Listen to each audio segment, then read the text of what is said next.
Laws have the ability to catalyze prompt, focused, and coordinated action to mainstream biodiversity values across sectors and society. Given pressures on terrestrial and marine environments, countries are encouraged to develop legal frameworks that effectively facilitate the implementation of the Convention on Biological Diversity. NBSAPs are the key conduit for implementing the CBD's strategic plan for biodiversity and are a central policymaking tool for national biodiversity management. This March, the NBSAP Forum is hosting a four-part webinar series to support countries to legally prepare themselves to implement NBSAPs. Connectivity conservation is a key action we can take to address the destruction and fragmentation of natural habitats by humans in terrestrial, freshwater, and marine environments. During this webinar, Ms. Moore will introduce the scientific and management principles of connectivity conservation and explain its various benefits. She will also provide an overview of various connectivity conservation area governance models and discuss the international, regional, and supranational laws that support connectivity conservation. Transboundary conservation is a practical tool to achieve conservation goals across one or more international boundaries. Ms. Moore will also explore the types of coordination and cooperation that are required to operationalize transboundary conservation and highlight the institutional mechanisms that are available to facilitate the use of this tool. I would like to introduce Ms. Moore and welcome you and thank you for attending this invitation. It is a pleasure to have you here today. As usual, before starting, I would like just to want to remind you all some rules and our dynamics in the NBSAP Forum webinar. Microphones will be mute during the presentation. This reduces the interferences and facilitates the communication. We will have a 1-hour presentation followed by 30 minutes of questions and discussions. Please send us in advance your questions or raise your hand in the control panel of GoToWebinar. If you want to speak and the connection allows, we will open the participants' microphones to promote interaction during the Q&A session. As many of our participants are not English native speakers, me included, I would like to remind our speaker the importance to talk slowly. This fosters the comprehension among our practitioners. This session is being recorded and it will be available at the NBSAP Forum website. All the participants will receive an email with a link to watch the presentation as well as a PDF copy and a list of resources related to the topic. Now, I will transfer the webinar to Ms. Moore.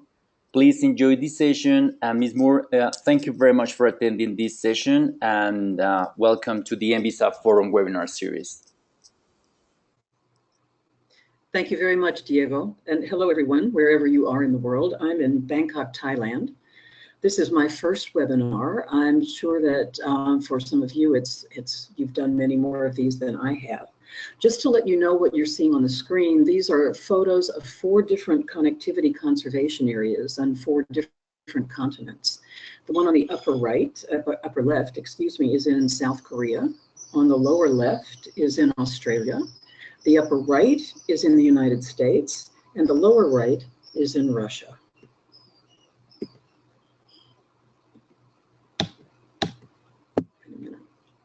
Excuse me. Let's see. There we go. Okay. Now, before we begin, I would like to take a couple of minutes to introduce you to the resources where you'll find a wealth of information that are the basis for this webinar presentation, and also the first webinar in the series, and the one that will follow this one, the 4th webinar in the series. Much of this content was developed by my colleagues who were making the other webinar presentations and myself. Okay. The context is the IUCN Environmental Law Center's Protected Area Law Program, which initiated an initiative with 2 phases. The first phase started in 2011 and finished in 2013. The purpose was to develop guidance on legislation for protected areas, and also not so much guidance, but introduction to aspects of laws that can govern connectivity conservation. The second phase began when the first phase ended and finished a year and a half ago. This phase was dedicated to capacity building. And we've, to try to improve access to the information in the tools that were developed in phase 1. These materials were launched at the end of 2015 and have been site tested and field tested in 2016. Now, this is a little bit of an advertisement. The materials that we're talking about are available on the web at the website, at the web link that you can see on the screen. There are 12 modules in total. All of the capacity building resources are available that I'm about to describe are available at that website. The first 6 modules are introducing general principles of protected areas law, and many of those were in the first webinar in this series. The second 6 modules are about specific types of protected areas and issues related to protected areas. The 3 of those have to do with, 2 of those have to do with connectivity conservation, 1 of those with transboundary protected areas, which are what we're talking about today, and 2 of them have to do with marine protected areas and marine connectivity, which is the subject of the 4th webinar in this series. So we will not cover the marine connectivity and marine protected areas issues in this webinar. The structure for all of these materials is essentially 2 parts. One is a seminar presentation that we hope is much more interactive knowledge transfer than what you see in this photo. The second part are practical exercises, and those exercises include legal drafting, they include role plays, discussion forums, case studies. The case studies involve maps and narratives, and there are also media resources, including videos. So this is a comprehensive package of materials that can be used to create a course at the university level, or that can be broken down module by module and used as training resources. So this is just a final reminder that this is the end of the advertisement for the material, but we encourage you to use this material, to contribute material of your own as you use it, and to make suggestions and recommendations for how the materials can be improved. Now, as I just mentioned, this webinar will cover 3 out of 12, or 1/4 of all of the modules in the course that was developed for the Protected Areas Law curriculum. So you can see that we're dealing with a lot of issues in only an hour. It can feel, as you see in this photo, a little bit like walking through a maze of concepts and options. I hope that I can reduce some of the complexity, but I'm looking forward to your questions to find out to see how well I did. So let's begin. Now, we're looking at both connectivity and transboundary conservation, specifically in the context of NBSAPs. These will vary, obviously, for every country that's preparing an NBSAP, because the issues in each country's legal system and with its neighboring countries, and also internally within its own administrative structure, will be different. There is already a considerable body of international information on both connectivity and transboundary protected areas, more for transboundary protected areas, though, than for connectivity. The CBD Program of Work on Protected Areas, or PAWPA, has goals for both connectivity and transboundary protected areas.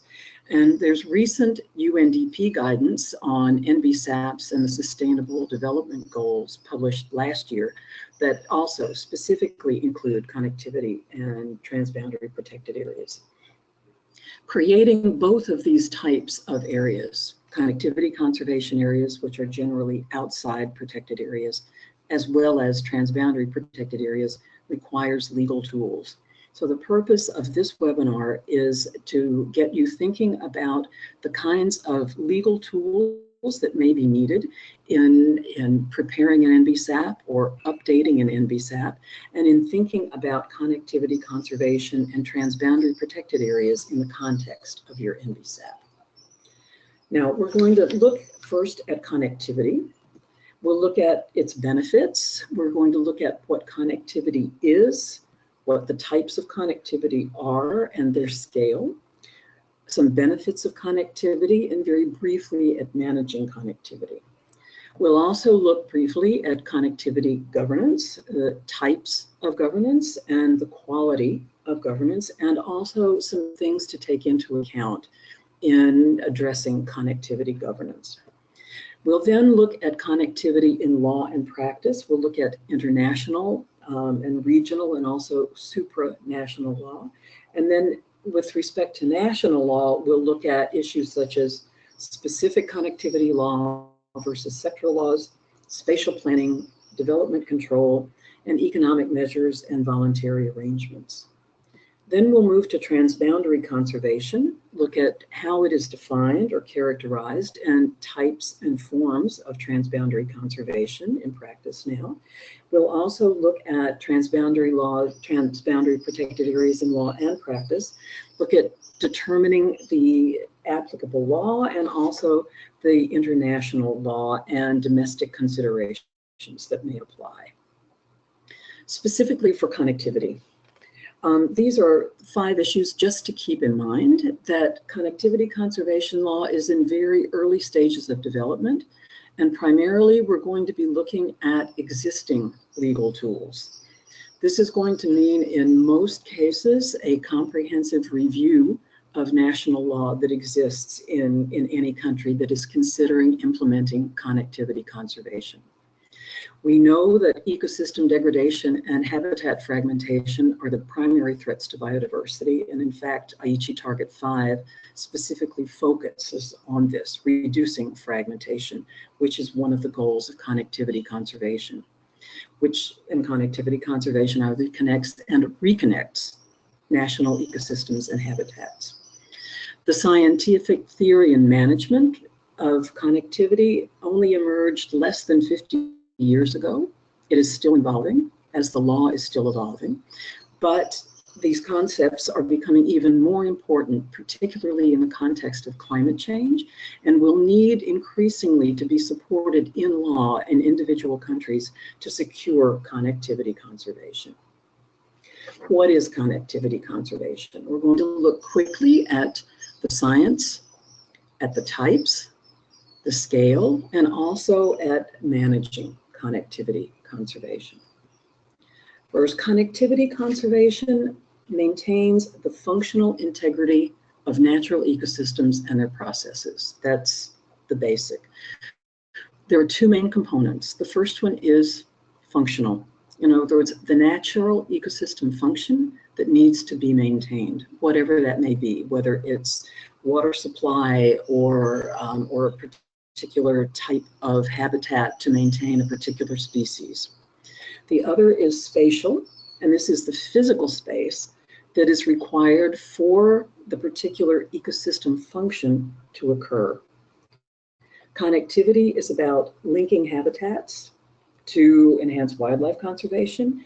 It deals with the degree of movement of organisms and the interaction of biological processes. And it also deals with the degree to which a landscape facilitates species movement and other types of ecological flows.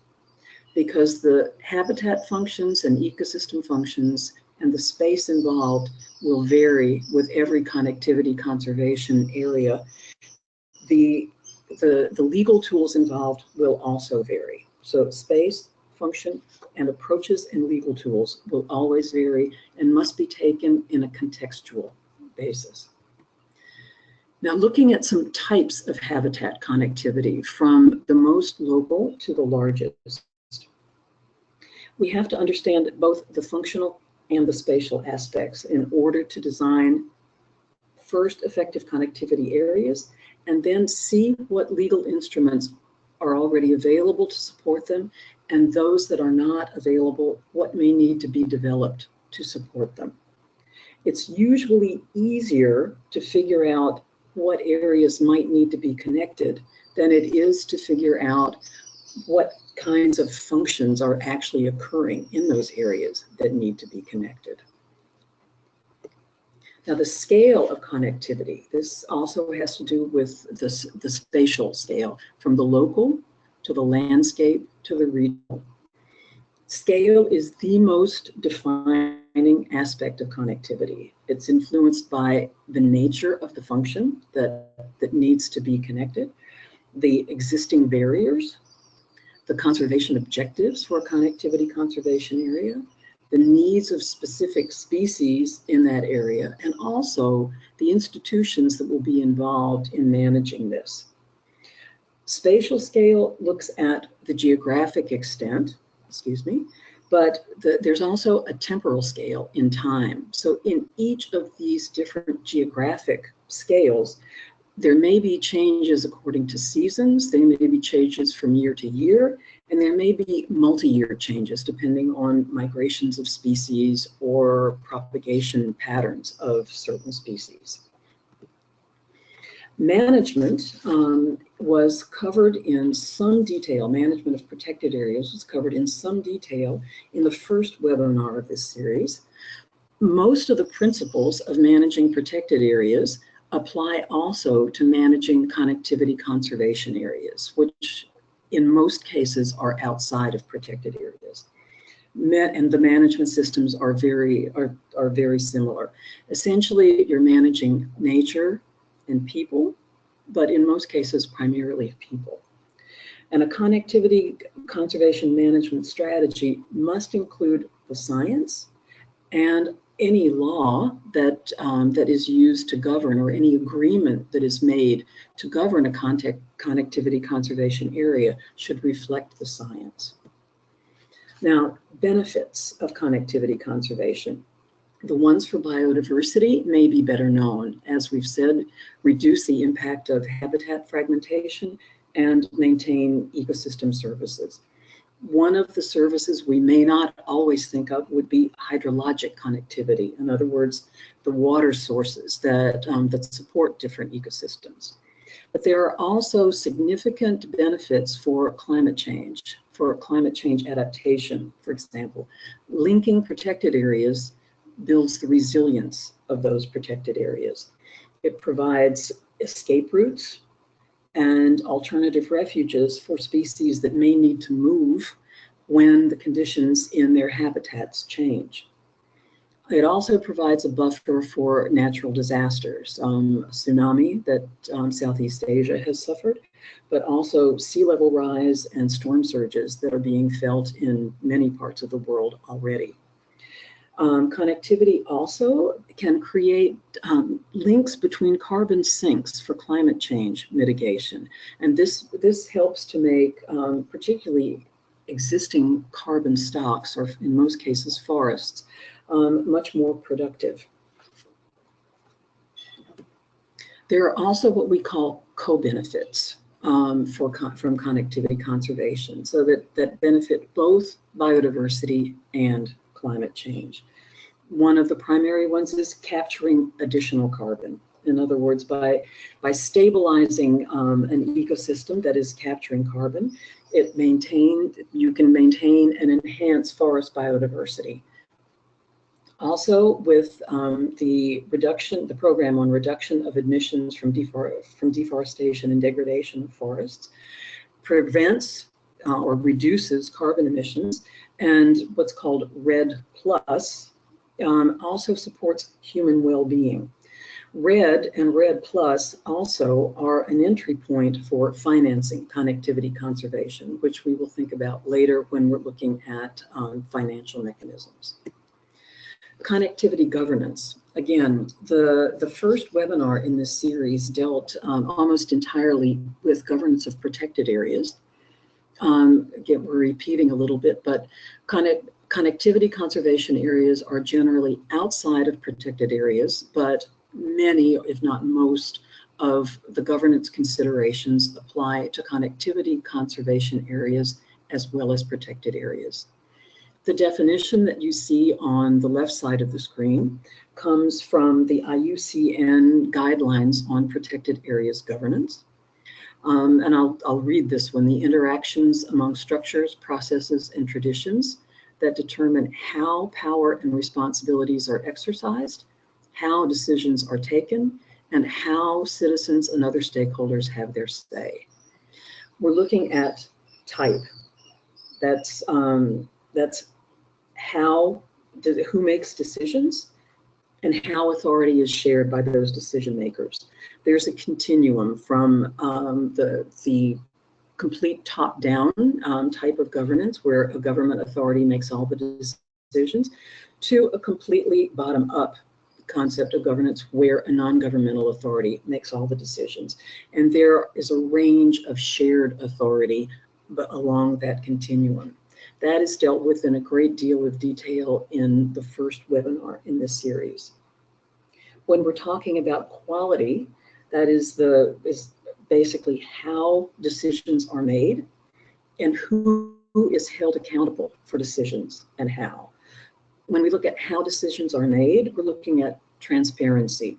Is information available to all stakeholders? We're looking at participation. Do all stakeholders have a meaningful opportunity to give their input into how the decisions are made?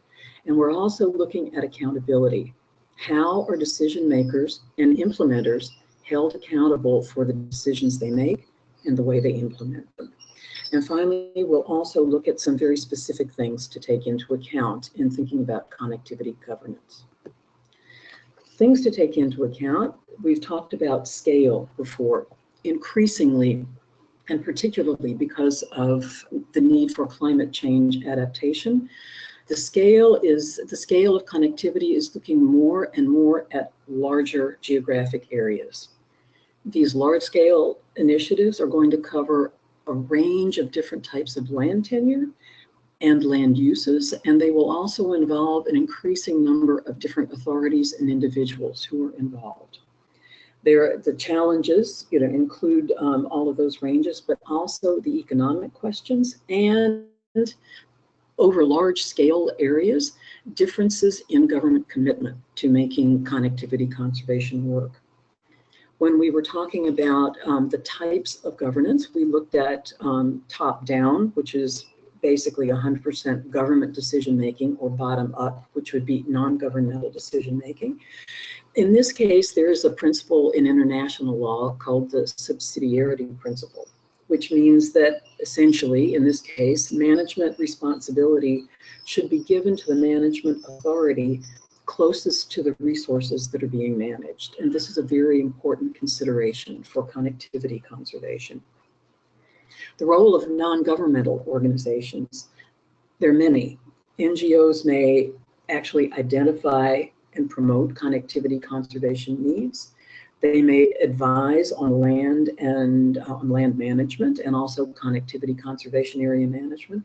In some cases, they may even be allowed or empowered to manage connectivity conservation areas, in addition to stimulating the kinds of voluntary cooperation that would be needed to make connectivity conservation successful. When you're looking at public land, there are a range of land tenure considerations that must be taken into account. And with large-scale areas for connectivity conservation, there will generally be public land and private land in a mix. And the policy instruments and the legal instruments will need to take these into account.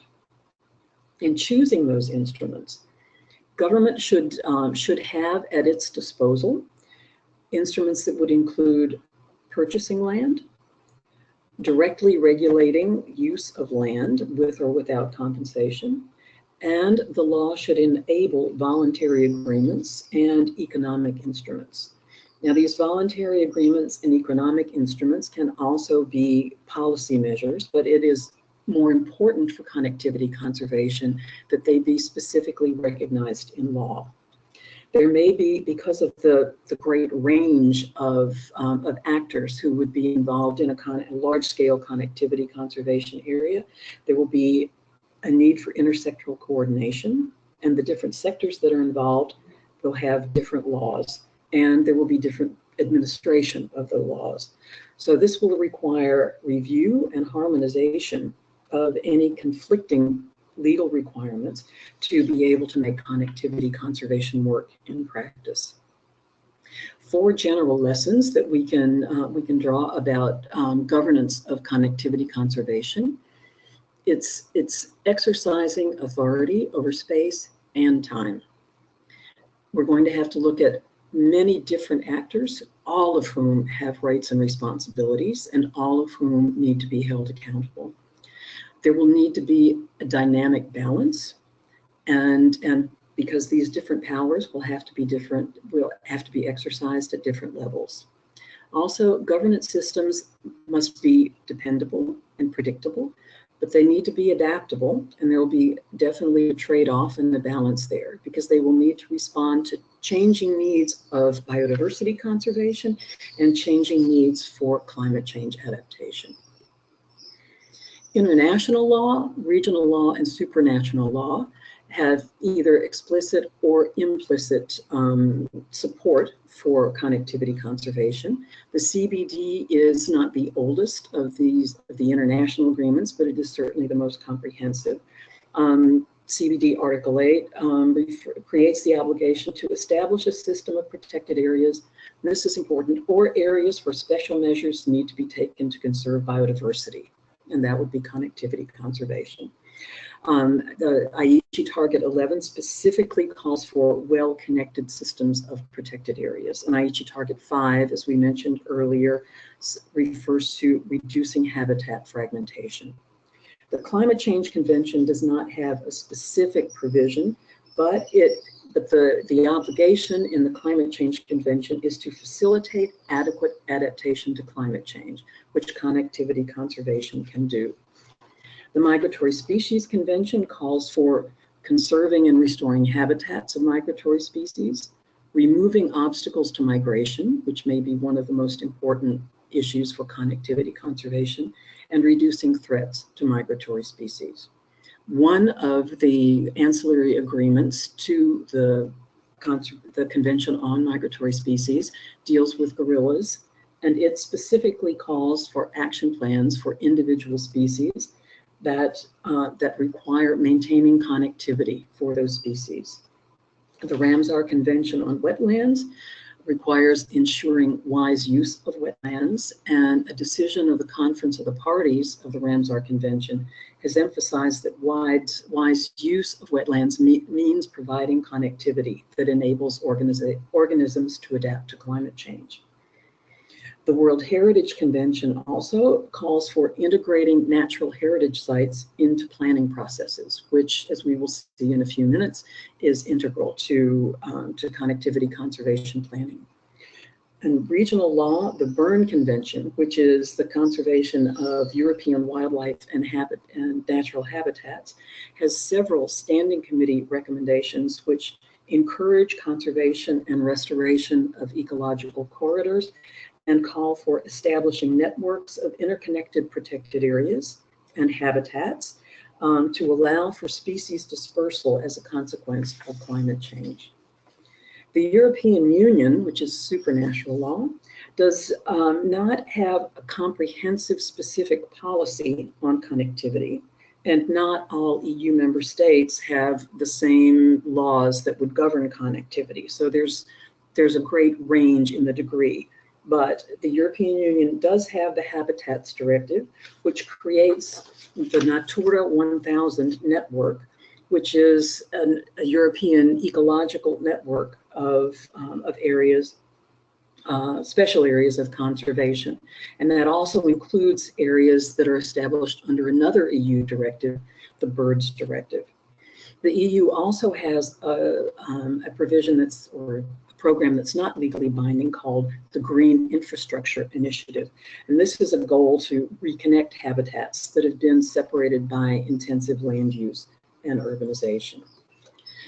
Now we'll turn to national law. Most countries already have a variety of legal instruments that can be used to support connectivity conservation.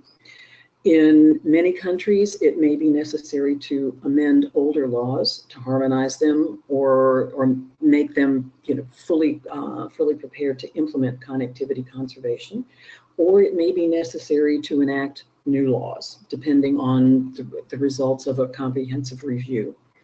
Legal approaches will vary according to every country and what is in its already existing national law. These could include incorporating connectivity into umbrella laws or biodiversity laws, or embedding connectivity in conservation policies, in land use planning, in development control tools, including environmental impact assessment. It could include administrative measures to promote connectivity, including permitting. And it could also include fiscal and economic measures, including voluntary measures. National regulatory regimes generally use a carrot and stick approach. And there's, between countries, there's a range between the carrot and the stick. Direct regulation will generally be command and control, it's an old term, to prevent pollution, prevent destruction of habitats, and also to restrict development. Generally, direct regulation will try to convince people not to do things that harm the environment. There are two broad categories of laws and regulations that may govern connectivity. One, obviously, are the laws that are directly related to a national protected area system. But the ones that are more likely to deal with connectivity are the ones that govern areas outside the protected areas system. Incentives for voluntary action operate in a different way. They promote and reward. The incentives may be monetary, or they may be non-monetary, such as training or technical assistance or advice. And in general, the purpose is to convince people to take positive action rather than convincing people not to do things that are harmful. Finally, purchase is listed here. This is enabled in most legal systems, purchase or compulsory acquisition, and the degree to which that is used will depend on the individual country. The question for many countries is whether to use a specific connectivity conservation law, and there are relatively few of those so far, or to use sectoral laws. There's a clear advantage to a specific law because it would bring everything together in one legal instrument. The disadvantage is that it can take a very long time to reach agreement and actually adopt and enact a law that is that complex, and that would involve probably as many different institutions as such a law would. The advantages of sectoral laws are that they already exist and they can be used immediately, but the disadvantages, as we've already noted, are they are rarely harmonized with each other. There may actually be conflicts, and there are many different authorities that will be involved in implementing them. An example of a specific connectivity conservation law comes from the Republic of Korea, or South Korea. When the law was adopted, it included 183 protected areas, 11 different types of protected areas. There were 6 different laws that governed those 183 protected areas, and 3 different government ministries administered them. Under the law that established the Baekdu-daegan mountain system, one of the 3 government authorities was given overall responsibility, and it coordinates with the other 2. The BDMS, as it is called, has been successful, and it has shown that these kinds of complex legal and administrative arrangements can work as long as there is a combination of legal design and a commitment to consultation at all stages in the decision making. Now, on sectoral laws, Obviously, one of the primary sectoral laws that would be involved would be the Protected Areas Law. We commonly think of connectivity as being connectivity between protected areas, but there's also a need for connectivity within protected areas. For example, in a large protected area that may be managed as the IUCN category of national parks, which may have infrastructure, roads or paths or trails, there may need to be connectivity that would enable species to cross these human-used infrastructure creations. Now, the Protected Areas System Plan would deal with connectivity between protected areas, and the specific management plans for each protected area should deal with connectivity within protected areas. There are many other types of sectoral laws that could support connectivity. Obviously, biodiversity conservation. Another one that under sustainable resource use, this would be forests. Those are the laws that are the most common landscape, govern the most common landscape for connectivity conservation, but also agriculture. And because connectivity conservation areas may cross agricultural zones, and it will be very important to look at agricultural laws in this context. Other sectoral laws, wildlife conservation, the need to establish connectivity conservation should be brought out in those laws. We see climate change on this slide, and there's at least one example of a law, Mexico's Federal General Climate Change Law, which was adopted in 2012, and it specifically identifies corridors as a climate change adaptation option. It requires the federal, state, and municipal governments to create connectivity corridors and to set up contingency plans for protected areas and corridors in the event of extreme weather events.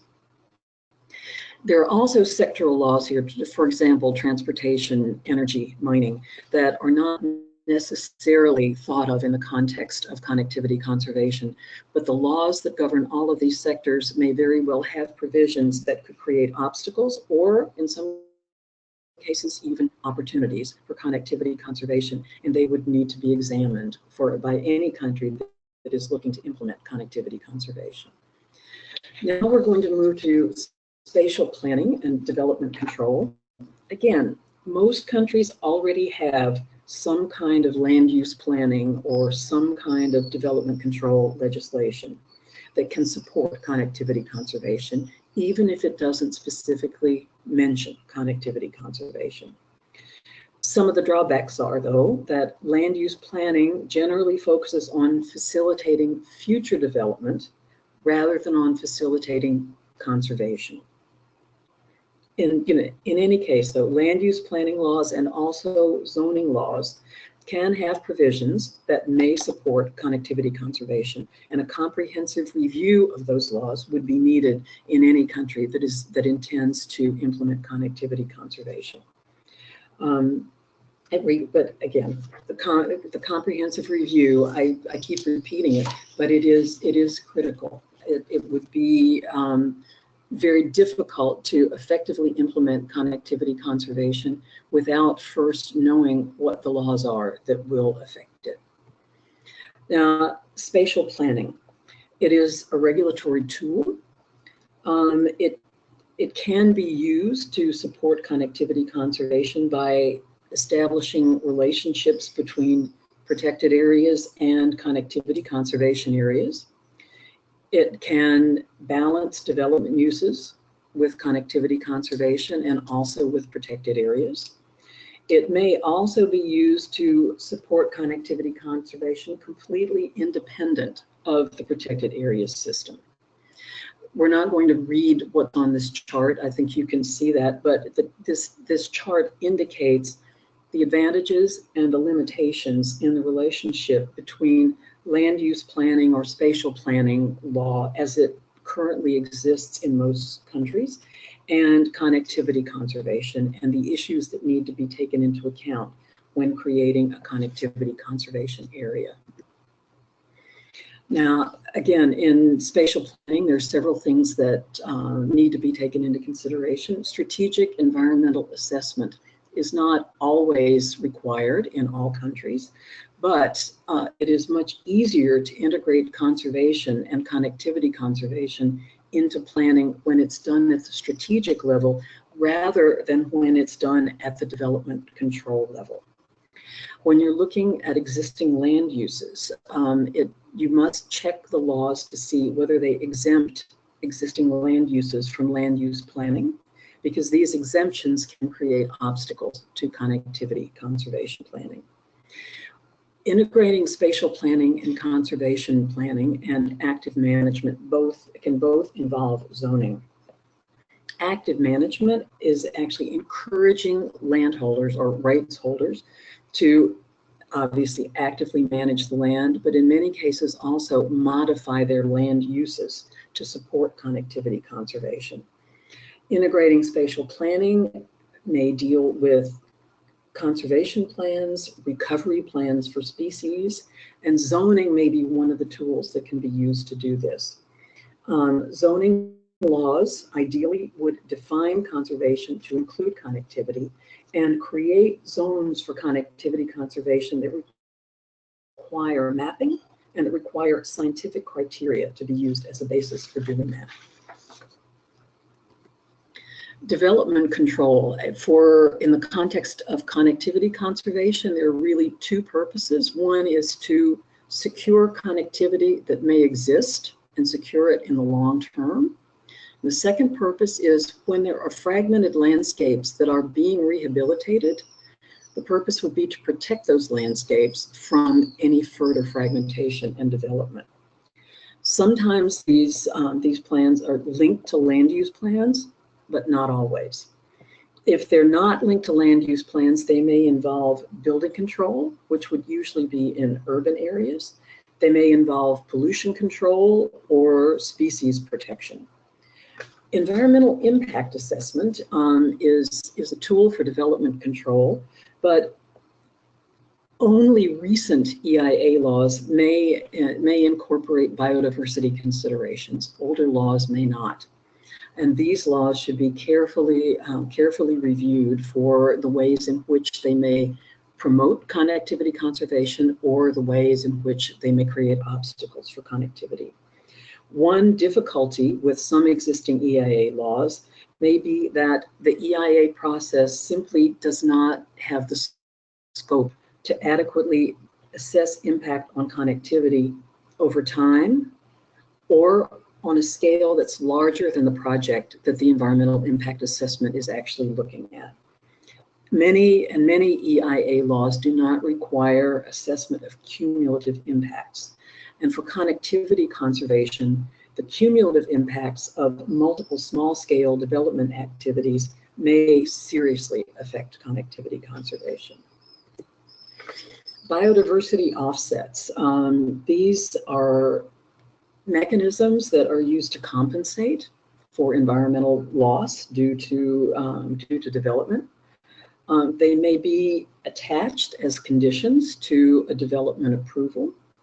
But the most important thing to remember with biodiversity offsets is that they should be used only as a last resort after everything else has been done to modify a development proposal and to avoid or to mitigate any connectivity conservation impacts.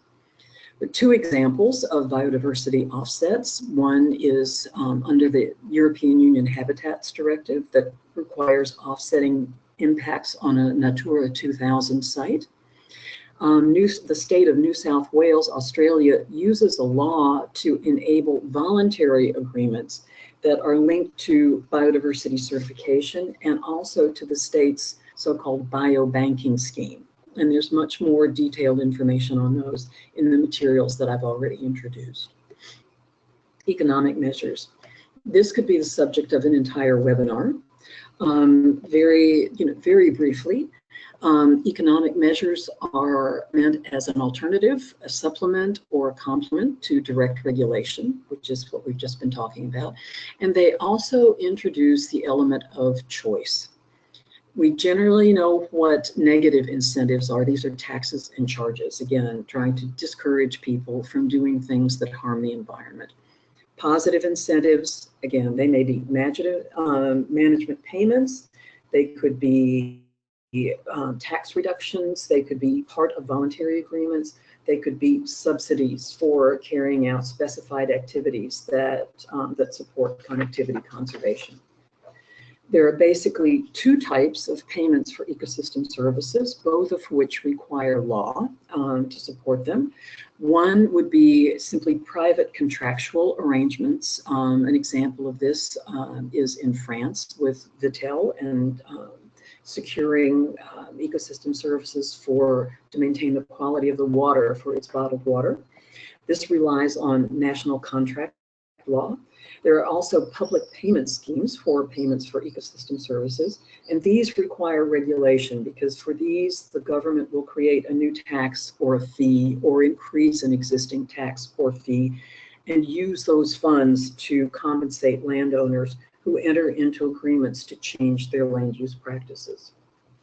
Public investment can be used to support connectivity conservation, particularly on private land, either to encourage landholders to change existing management practices and to provide financial incentives, or payments not to cultivate land, not to grow or introduce alien species, and to compensate for lost production or reduced land value.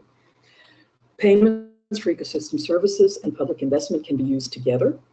Payments can be used to maintain and regenerate habitats, to support water management, and also for tax relief in some cases. The last one, looking at market schemes. Creating markets generally requires legislation, and it requires for example, either to create biodiversity credits that could be given based on active management, which we looked at earlier, or to create development credits rather than conservation credits. In other words, to allow a landowner whose property is in a protected status to be compensated for losses due to restricted zoning. There are other types of schemes. They could be emissions trading, cap and trade, and we've already mentioned biobanking in New South Wales, Australia, for which there are examples. Voluntary conservation areas. These require the use of the ecosystem approach to identify an area for connectivity and also identify possible modifications of existing practices that could support connectivity. Because connectivity conservation areas are usually outside of protected areas, participation and cooperation of the rights holders will be the key to whether that connectivity conservation area is successful or not. Voluntary initiatives require a transparent and a fair process for negotiating the agreements, and they will also usually require incentives that will encourage the rights holders to participate. Like the economic measures that we looked at a couple of minutes ago, voluntary agreements are an alternative or a complement to direct regulation. They never replace it, and they are generally not appropriate for trying to control development. These mechanisms are basically used to achieve active management, but one of the drawbacks is that they will require negotiations, and negotiations may be time-consuming. With voluntary agreements, essentially, you need to think about who will be the parties, what will the agreements be about? Will it be to control existing uses, to promote active management, or both? And particularly the security of the agreements. Obviously, an indefinite long-term agreement would be the preferable option, but where a rights holder is reluctant to enter into a long-term agreement, it is probably best to start with a short-term agreement and then, with experience, as things are working well, to extend it. But that kind of flexibility in voluntary agreements should not be used to allow exemptions, and it should not allow the government discretion to simply set them aside when the government may decide to develop the land in question. These are the two publications that are the basis for the information that we've just gone through very, very quickly here. The legal aspects of connectivity, the first one on the left is the concept paper that describes what we've talked about. The second volume has 5 very specific case studies about connectivity conservation areas and illustrates how existing law or new laws have been used in these areas.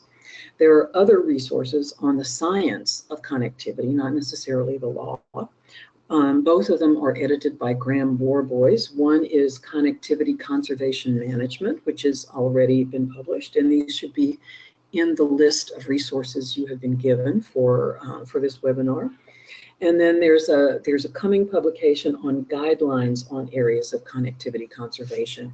And if you're interested in this issue, you should look for that in the near future. Now we're going to move to transboundary conservation. This will, again, very briefly introduce some of the special legal considerations that are relevant to creating and managing transboundary protected areas. Transboundary protected areas may be created between 2 countries or 2 nation states, but they may also be created within a country between 2 states or 2 provinces. The principles for managing protected areas obviously carry over to managing transboundary protected areas. And the legal arrangements to create and maintain them may be formal or informal. They may be legally binding or not legally binding, and they will almost definitely evolve over time. Transboundary protected areas recognize 2 things. They recognize ecological interests that extend across boundaries, and they also recognize economic interests. And balancing those 2 is part of the negotiation process to create a transboundary protected area. The issues that are listed on this slide are only some of the reasons for why a transboundary protected area may be considered important by the governments or the jurisdictions that are entering into them. But it's important to realize that a transboundary protected area that may be originally established as, for example, a peace park, a mechanism to promote peaceful relations in a transboundary area, may over time come to be recognized because it has potential to promote connectivity or to also support climate change adaptation. So with transboundary protected areas, it's important to realize that the evolving nature of the interests of the jurisdictions involved will also govern how the transboundary protected areas function. Now, the transboundary protected areas, IUCN has characterized them as straddling borders, and those borders could be regions, they could be countries, they could be provinces or states within one country. The constituent parts would be the individual protected areas that make up the transboundary area. They should be dedicated to conservation and managed cooperatively. Some types of transboundary protected area initiatives are Parks for Peace. The very first international peace park was Waterton Glacier International Peace Park between Canada and the United States. There are also transboundary conservation and development areas that may or may not include a protected area.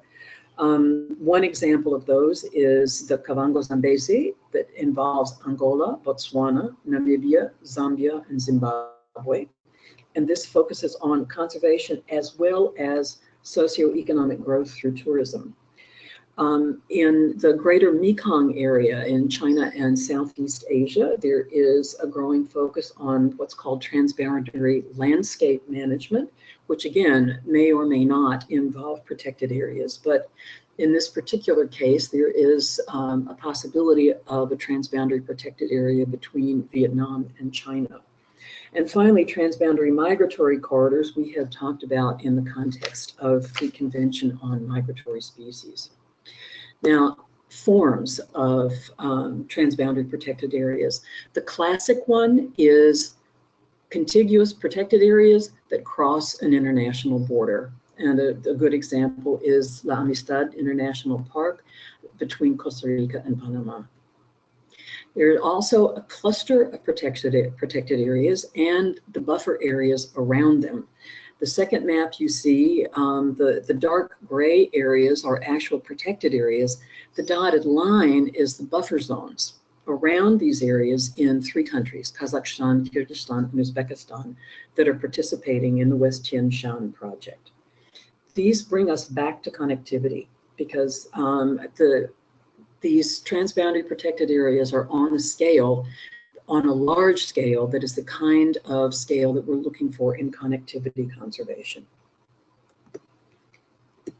Now, there are other forms. There could be a cluster of separated protected areas, but that are contiguous in different countries.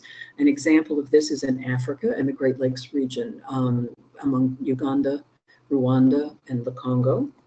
There are also a transborder area that has an already existing protected area with proposed protected area.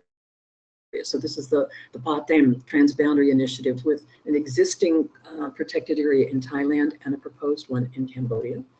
Or finally, an example from Malaysia and Indonesia, the Kayan Manyarag National Park. It's a declared national park in Indonesia, and Malaysia, on its side of the border, has committed to better forest management that would support the goals of the protected area on the Indonesian side of the border. Another corridor like this involves the 7 Central American countries and Mexico. It's called the Mesoamerican Biological Corridor. And it was launched in 1997, 20 years ago, to support the preservation of the habitat of the jaguar. We've mentioned before that there can be transboundary protected areas within a single country. One example is in Australia, where the Australian Capital Territory and the states of Victoria and New South Wales have entered into a memorandum of understanding that promotes cross-border connectivity management arrangements generally. Determining applicable law for transboundary protected areas. The very short answer to how this is done is that it's agreed by negotiation. It could be based on one or more of the types of law that are mentioned on this slide: international law, national law, subnational law, even municipal law, and including traditional or customary law. There are essentially 2 ways to formalize a transboundary protected area. One would actually be a framework agreement. As we say, these are nice to have, but they're harder to get because they require high-level commitment at the national level. They always involve formal negotiations, which can take a lot of time. They are legally binding once they have been finally signed and delivered, but there is definitely a level of complexity with the institutions involved because they're involved on both sides of the border and because these agreements will legally bind the 2 or more parties that will be involved in the agreement. Another way to formalize a transboundary protected area is through an informal arrangement. It's a starting point. And these starting points may, in time, develop into formal framework agreements. In many cases, they start simply with an exchange of letters. They are generally not legally binding, and they engage the private sector and civil society to a degree that framework agreements may not. There is a trade-off with them. They have greater flexibility, which is an advantage, particularly when a connectivity conservation area and a transboundary protected area would have to respond to adaptation to climate change or to changes in the habitats. But because they're not legally binding, they're less predictable. And the different parties that are involved in these arrangements are not required necessarily to maintain their commitments. In the international legal framework, there is no international agreement that actually requires transboundary protected areas, but many regimes encourage them. Examples are the World Heritage Convention, which requires or calls for designating transboundary World Heritage sites and supports this. The picture on this slide is of a transboundary World Heritage site between Slovakia and Hungary. It's the caves, the Agtelek Karst and Slovak Karst World Heritage Site. The Ramsar Convention on Wetlands promotes the creation of transboundary Ramsar sites. And the UNESCO Man and the Biosphere program, although it is not a legally binding international agreement, it does promote the creation of transboundary biosphere reserves. This slide gives you an idea of the number and kinds of international guidance on transboundary protected areas that have been issued over more than 30 years now. And you can see it is substantially more developed than the information and the guidance that we have for connectivity conservation. Now, issues for reaching agreement on a transboundary protected area. There are several ways to begin the negotiation. It could build on an existing agreement that may be directly about conservation or could be about something else. There could be a new agreement negotiated, which would be a formal agreement that would be legally binding, or there could be simply informal written understandings that would start by encouraging communication and cooperation at a technical or an operational level. With transboundary protected areas, there will necessarily be several sectors involved in each of the participating countries or jurisdictions. And when these are transboundary areas that cross national borders, one sector that generally may not be taken into consideration with other types of protected areas is the defense sector. Anytime you cross a national boundary, the defense is likely to be involved. In addition to the forest sector, the agriculture sector, the rural development sector, there may also be the trade sectors and transport sectors that would have to be involved in negotiations and any legal recognition for a transboundary protected area. The institutions, they may depend on existing institutions in each country or jurisdiction that participates in the transboundary area. They could create special high-level policy bodies, maybe one for the transboundary protected area that would link with similar institutions in the participating countries. There could be technical level institutions, focal points, and all of these different institutions would have different responsibilities for management and coordination. Compliance and enforcement will also be an issue with transboundary protected areas, particularly with respect to penalties. And a transboundary protected area may require the countries that participate in it to harmonize penalties for illegal activities. There could also be provisions in a transboundary protected area agreement for joint patrolling, joint surveillance, but also for issues like capacity building and joint training. Conflict resolution will also be an issue with a transboundary protected area. And an agreement for a transboundary protected area may include a provision for a neutral or an independent intermediary that could mediate in the event of a conflict, or possibly a special panel that might be created that from each of the countries.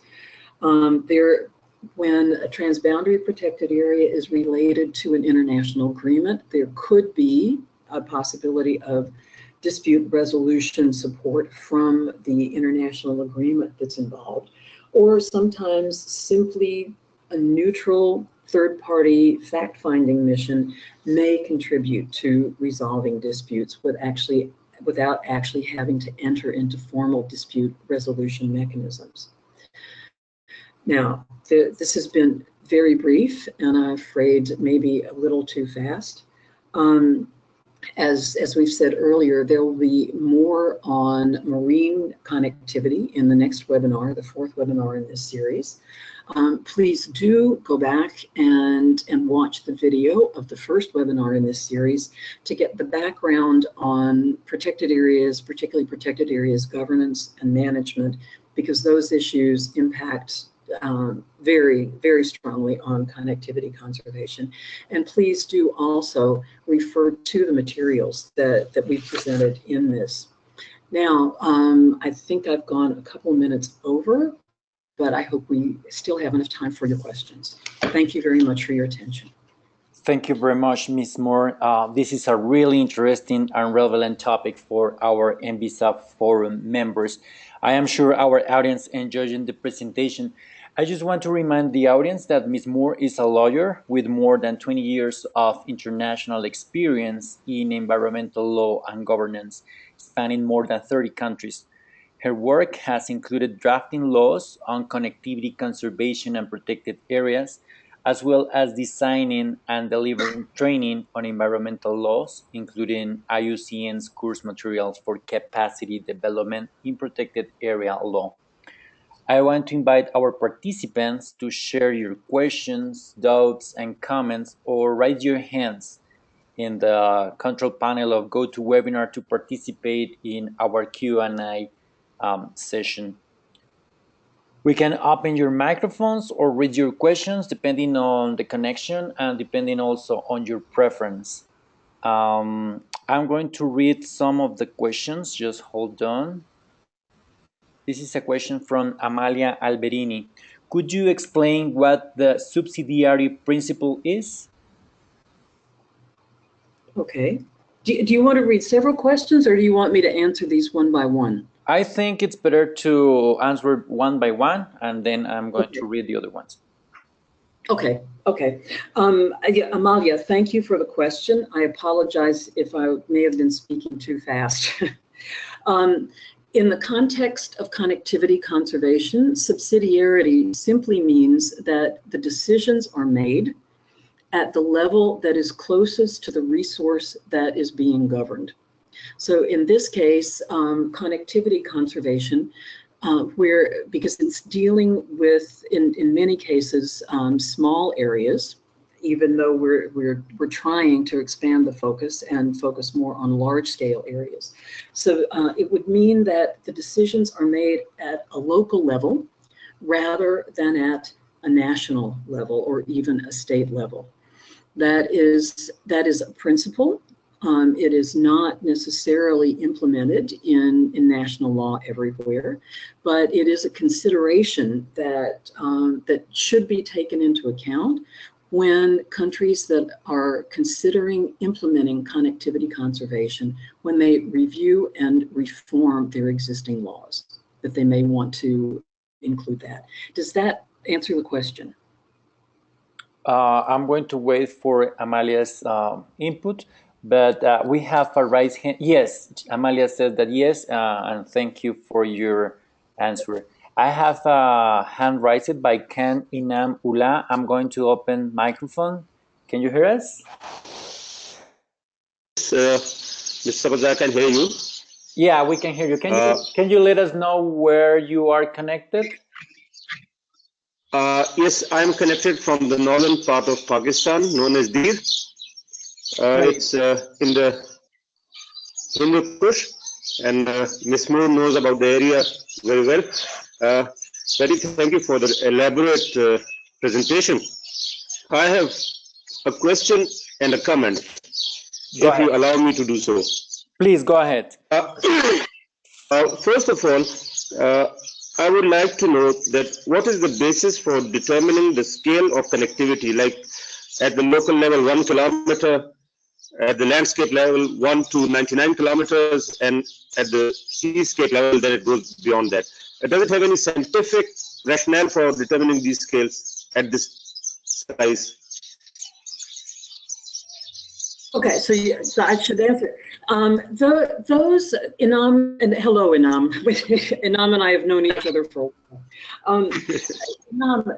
Those are general parameters that have been established. They are not legally binding in any jurisdiction that I know of, and they must always depend on the specific characteristics of the area that is being considered for connectivity conservation.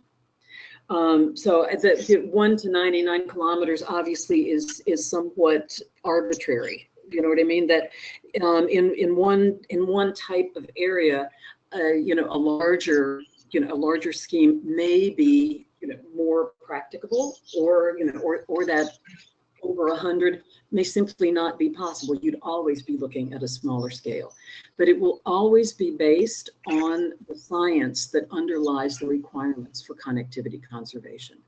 This is a very good example of where the law cannot be developed and implemented and applied in a vacuum. It requires the scientists. It requires the people who know how to manage the resources that are in place.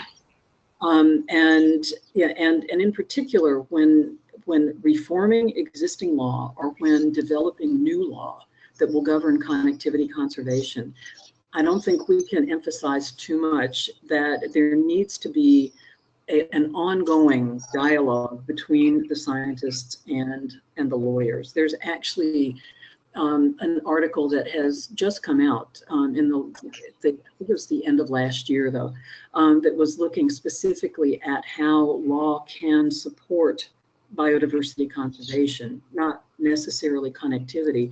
And this is one of the conclusions of that article also, an article that was written by lawyers and connectivity and biodiversity conservation. Does that answer your question? Yeah, it answers my question. My second concern is about the slide that is titled "Things to Take into Account." Well, there is a role of a lot of entities, organizations like NGOs and all that. I couldn't find where the people living in and around the protected areas fit in, because they are not mentioned over there. Okay, well then that slide possibly should have included stakeholders. Like, I apologize for that omission. Of course, with what we're assuming is that the connectivity conservation, if the area is entirely on public land, then you will have to look at the types of rights that the people who live on that land have to their land, whether they're use rights, whether they actually have some kind of ownership rights. And you'll need to look at your land law. You will need to look at, you know, a range of different laws that may dictate how rights holders on land can exercise their rights and what power government authorities have over those rights.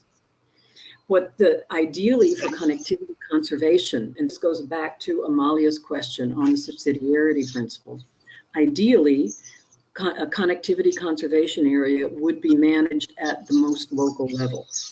For large scale areas, obviously you would have to have some kind of oversight management, but each part of the connectivity conservation area will have different habitat types, different land use types, and you know, and people with different interests living in them, and those must all be taken into account, and that is best done at the most local level.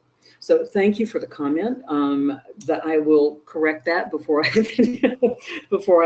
send the presentation for publication on the website. Thank you, Betty. Thank you for your. Thank you. We have another question from Worku Gflu. I'm going to open the microphone. Not sure if it's working. Worku, can you hear us? Yes, I hear you. Oh, great. Can you let us know where are you connected from, and go ahead with your question. Yeah, thank you. I'm located in Canada, Thank you very much, Patricia. I enjoyed your presentation. And how are you? I'm fine. Where are you? Yes. So, so connectivity conservation, what's an interesting area. And we understand that, of course, by doing connectivity, we are connecting different ecological areas. In connecting ecological areas, you create a situation for species or organisms to easily move from one area to the other, from one ecological area to the other, or if it's protected area, especially between two different protected areas, then the movement will be between those two areas. Even without having or implementing connectivity or connectivity conservation, species are these days, according to the scientists, are moving northward and southward direction because of climate change in search of optimum temperature for their existence.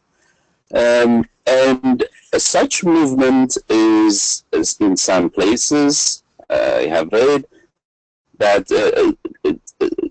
species that are not known to the areas, that are not known to the landscapes, are being introduced, and they are considered as alien species, and some of them are becoming invasives. So in this connectivity as a science and as an approach for conservation, how do we deal with this situation? When we connect ecological areas, then we are allowing the movement of alien species, and some of them may become invasives, and in that case, they do more harm for conservation than benefiting. So, do you disconnect? I mean, would there be an approach to, in fact, cut off ecological areas, the different landscapes, in order to avoid or mitigate this? Thank you. Yeah, well, this is a very important consideration, and as you said, we're already seeing this happen. Species are already moving as their habitat moves and as their range moves. This presentation did not go into very much detail on managing connectivity conservation areas. Part of that was time, but also part of it was because it had been covered in some detail in the first webinar of this series, and most of the principles are transferable, or relatively similar. The short answer to your question is that the connectivity conservation requires active management. It as well as promoting active management by rights holders on the land, it requires active management.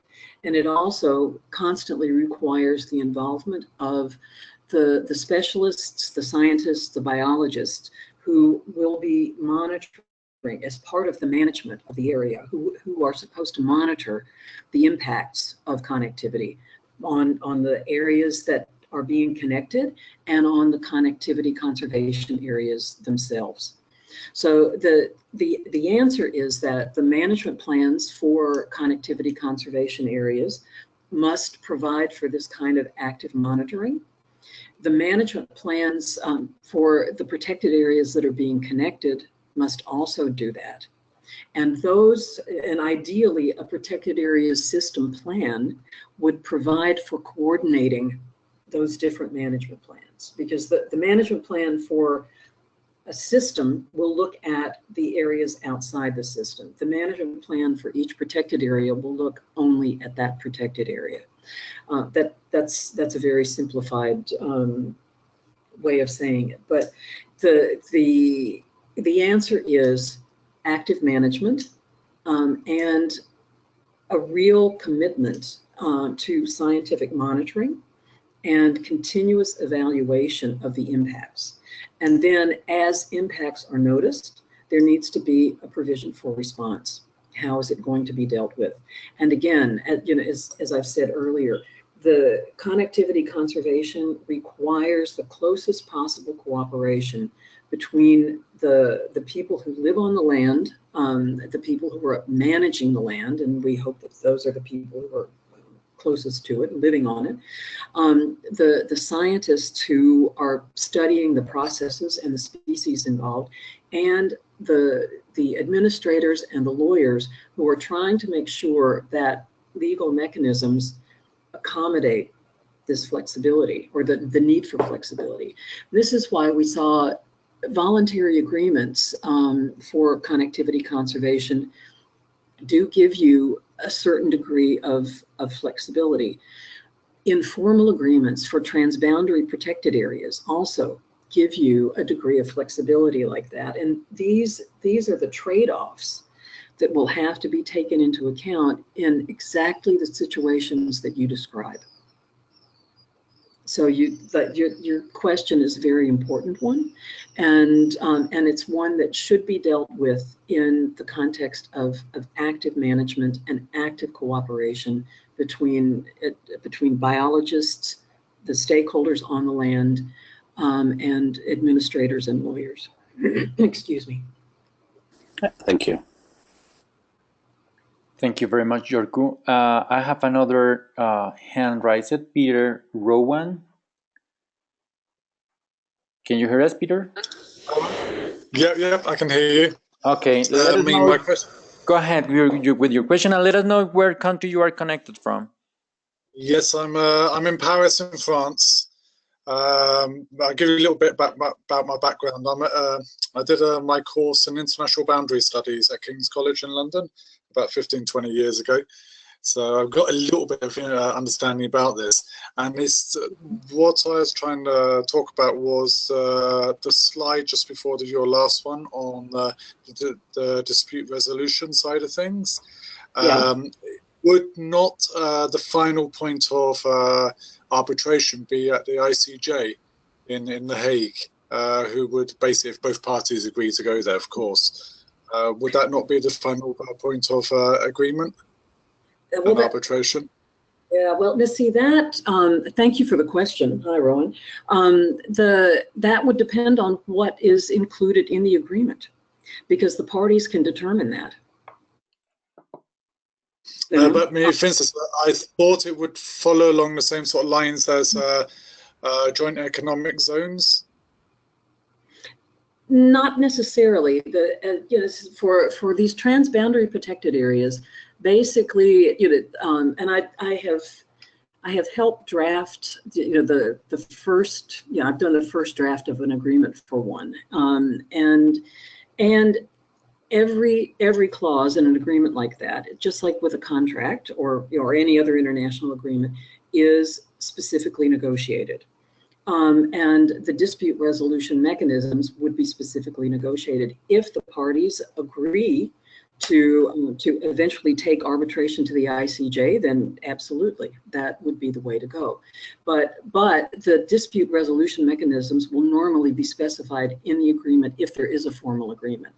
And if there is no formal agreement, then it is unlikely that that a dispute, in a transboundary area that's being managed only under an informal arrangement, so it's probably unlikely that would go to the ICJ. But you're absolutely right. I mean, in many cases between nation states, that would be the ultimate forum. Yeah, because I'm just thinking, I mean, what would be if it is not in the agreement that the ICJ is the final point of arbitration? How would you able to sort of not force, but able to negotiate this dispute between two different countries if they don't agree on the final point of arbitration, and then actually accept that point of arbitration if they both agree to go there? Yeah. Well, again, I'm not trying to avoid your question, but if a formal agreement for a transboundary protected area is well drafted, it will provide explicitly for dispute resolution, and it will provide for this. If it is not well drafted, and that's the whole point that I'm saying. That's the whole point. Some of these ones don't have are not well drafted, and that's where you get disputes further down the line. And some say, okay, if it isn't well drafted, and yet they still don't have the final arbitration as ICJ, what then will happen? And that would, the answer would be on a case-by-case basis. It's going to depend on the position of each of the parties. There may be two, there may be more. I mean, you saw examples that involve at least 3 countries in some of these transboundary protected areas. And again, it will be very, very case specific and context specific. Okay. Okay, thank you. We have a space for more questions. I'm going to read one from Resham Dangi. It says, very interesting session. Subsidiary principle work well when resource is small and manageable, like management of like management of forest by nearby community. I wonder how it will work in managing transboundary connectivities. I'm sorry, I didn't hear the first part of that, Diego. What was that? Okay, I'm going to read it again. Very interesting session. Subsidiary principle work well when resource is small and manageable, like management on forest by nearby community. I wonder how it will work in managing transboundary connectivities. I'm going to open microphone in case Resham can talk. Can you hear us? Yeah, I mean, thank you very much, Patricia. My question was when the communities residing nearby land or forest can, if we allow them to manage the resources, they manage it better. But when we talk about these transboundary issues, there are so many conflict of interest. Economic incentive is different. Then maybe we can work for some functional corridor for particular wildlife, but how it will work under this principle, subsidiarity principle? Yeah. Did you get my point? Well, yeah. Oh, yeah. No, definitely. I understand exactly what you mean. One thing to keep in mind is that protected areas on either side of an international border, and we'll use the case of international borders here, not state boundaries within or provincial boundaries within a country, but there will be an overall agreement to manage the entire area, which could cover many hundreds or thousands of square kilometers. But within that protected area, within each protected area on each side of the border, there should be, or for each protected area, there should be a management plan. And the management plan would specifically work out, or should specifically work out, the details of how each zone in that protected area is managed, including by using the subsidiarity principle. Now, some of the more more contemporary protected area management plans have, include, and even some of the more contemporary protected areas laws include requirements for protected area management committees, or they may have another name, that specifically list the people who must be involved. And they will all be generally representatives of different groups that have interests in that protected area. Now, and that is where the subsidiarity principle would come into play in a transboundary area. It would come into play in each individual protected area rather than in the overall transboundary area. Does that answer the question? Yeah, thank you. Fair enough. Thank you. Okay, sure. Okay. Yep. Thank you very much for all your participation. Unfortunately, the time is over. So many thanks again, Ms. Moore, for your time, and thank you all for your participation in this webinar.